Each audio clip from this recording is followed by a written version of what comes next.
Bueno, muchísimas gracias. Esta, como se había planteado, creo que es casi definitoria la reunión, ya no nos quedan prácticamente instancias. Y como tal, quiero agradecer en principio a los miembros de la Corte que desde un primer momento que tomaron este tema lo han trabajado con la vocación de encontrar una solución. Para ello se han realizado 3 audiencias.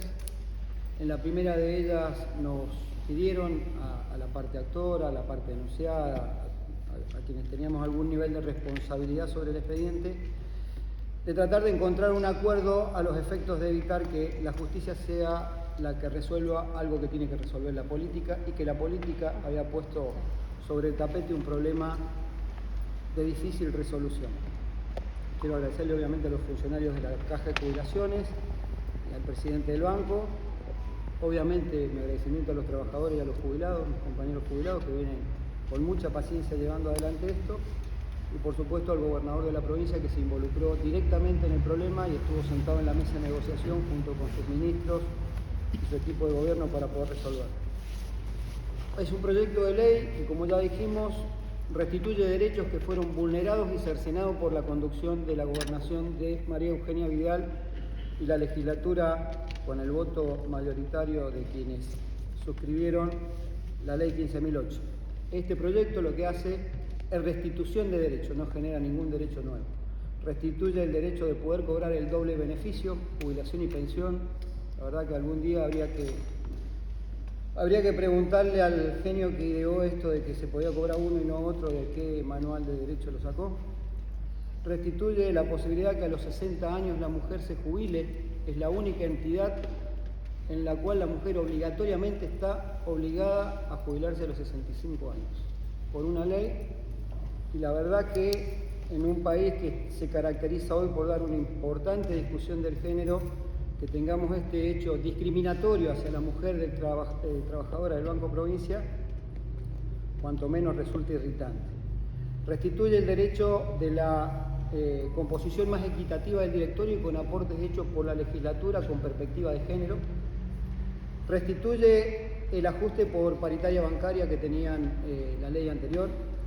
Restituye el 82% para los jubilados y restituye el 75% para los pensionados. También mejora la condición de financiamiento del mismo, porque se logró equitativamente un esfuerzo de todos los actores involucrados para resolver en parte el problema del déficit o que ese déficit sea menor. Y así pues los trabajadores aportan un 2% más a partir de este proyecto, van del 14 al 16. Y un 5% más los que se ingresen al banco con posterioridad a la sanción de la ley, ya que lo lleva a 19%. Los jubilados hacen su aporte también con el 1.18, creo que es 1.80, perdón, con relación a lo que estaban tributando del 10.80 al 12, que puede ser. Un 5% más aporta el banco en concepto de contribuciones patronales y un 7% adicional hasta que haya déficit o mientras haya déficit. Y además también tiene el financiamiento previsto en el artículo 18 de la ley 25325 del año 2000, la del Pacto Fiscal, que establecía que la Nación cubre parte o la totalidad del déficit de las cajas no transferidas.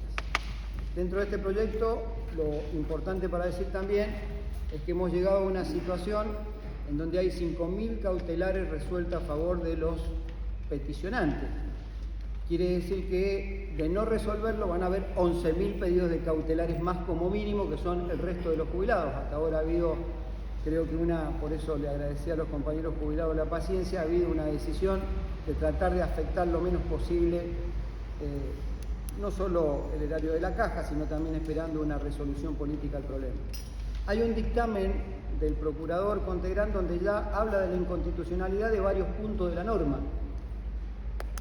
Y sobre todo existe potencialmente la posibilidad que si no se sanciona esta ley o no hay una definición judicial, dejen en estado de insolvencia al Banco Provincia. Y ahí uno se pregunta si era solo afectar los derechos de los trabajadores y de los jubilados y si en el fondo no era también declarar la insolvencia del banco. ¿Por qué?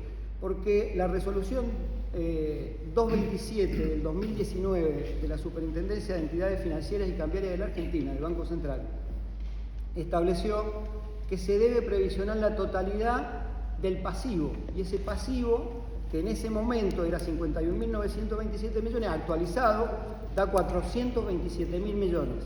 La responsabilidad patrimonial computable del banco a mayo fue de 252.957 millones. Quiere decir que de no sancionarse una ley o no obtener una resolución judicial, dejan en un estado extremadamente delicado al banco producto de esta ley.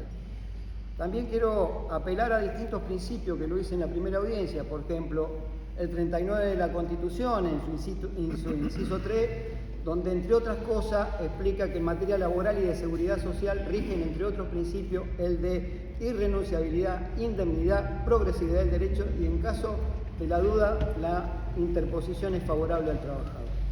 El artículo 40 que dice que la provincia ampara los regímenes de seguridad social, con lo cual si no es el banco es la provincia, quiere decir que el banco tampoco está escindido de la cuestión pública, es parte de la cuestión pública. Cuando se habla del déficit, si es uno u otro el que lo paga, en el fondo termina siendo el Estado porque es una empresa del Estado.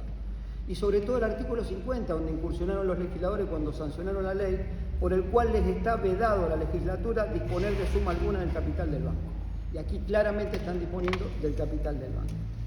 Además, bajo el concepto de que pareciera ser, por lo que leí en el documento que sacó el partido político PRO la semana pasada diciendo que no iban a acompañar la ley, que tiene que ver con el principio de que debe subsidiar su propio déficit la caja provincial. Bajo este concepto yo advierto que vayan los policías, los maestros, los trabajadores de la administración pública viendo dónde sacan recursos, porque el IPS también es deficitario.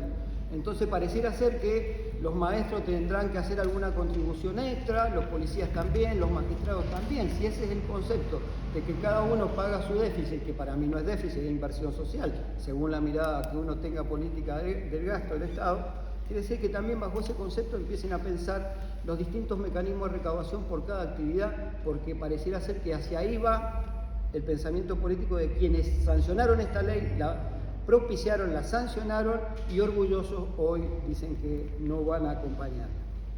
Para terminar, quiero decir que nosotros hemos cumplido con el principio de buscar una solución que pidió la Corte. Tanto el gobierno de la provincia, la Caja de Jubilaciones y nosotros. Hemos cumplido también con el principio del diálogo, porque lo hemos llevado a todas las comisiones, inclusive hemos aceptado propuestas de los legisladores a ese proyecto original, tanto de los legisladores del oficialismo como legisladores de la oposición, que pidieron introducir cambios para luego decir que no lo van a votar. Es decir, esto es lo que han dicho en un documento reciente. Uno tiene derecho a expresarse, porque para eso existe la libertad de opinión, lo que no tiene derecho es mentir. En ese documento dicen que pareciera ser que una cosa antojadiza, fue una cuestión llevada a la luz del día en todos los estamentos institucionales. Aquí porque sentimos vulnerados nuestros derechos y hemos venido a la Corte a pedir la inconstitucionalidad de la norma, y cuando hubo una intervención de la Corte para que lo tratáramos de resolver, lo hicimos, lo llevamos a todas las comisiones y tienen sanción favorable en todas las comisiones. A esta altura de las circunstancias, quiero decir que la verdad que nosotros podríamos, como organización sindical y organización de mis compañeros y compañeras jubiladas, estar acá con los 25.000 trabajadores y jubilados en la puerta, pensando que con esto ejercemos un factor de presión reclamando por nuestro derecho. Pero no lo hemos hecho porque hemos sido prudentes en todo este proceso. Sin embargo, veo que esa prudencia no es la misma que tuvieron cuando nos acusaron la semana pasada, a una semana de que se tenga que definir este tema en la Corte, a través del comunicado que sacó la agrupación política del PRO diciendo que esta reforma era de privilegio y era irresponsable. Y quien caracteriza, define. Quien caracteriza, define. Y nos están caracterizando como privilegiados, y a la Corte, si resolviera ajustado a derecho lo que resuelva, sería irresponsable si no le da la razón a quien fue el que sancionó la ley. Miren, quien caracteriza, define. Nos acaban de definir prácticamente como enemigos públicos. Yo lo único que tengo que decir es que en virtud de ese comunicado y en virtud de las dilaciones que esto tiene y en virtud de que nuestros jubilados también tienen problemas y en algún tiempo, naturalmente y biológicamente, dejan de existir, lamentablemente, les pido que resolvamos esto definitivamente, ya sea, si no lo van a acompañar, lo digan claramente y terminemos la discusión, y nos ajustaremos a lo que diga la Corte y cada uno tendrá que resolver cómo lo acepta la decisión final que tome los máximos magistrados, a quien vuelvo a agradecerle porque siempre estuvieron a la altura de las circunstancias. Nada más.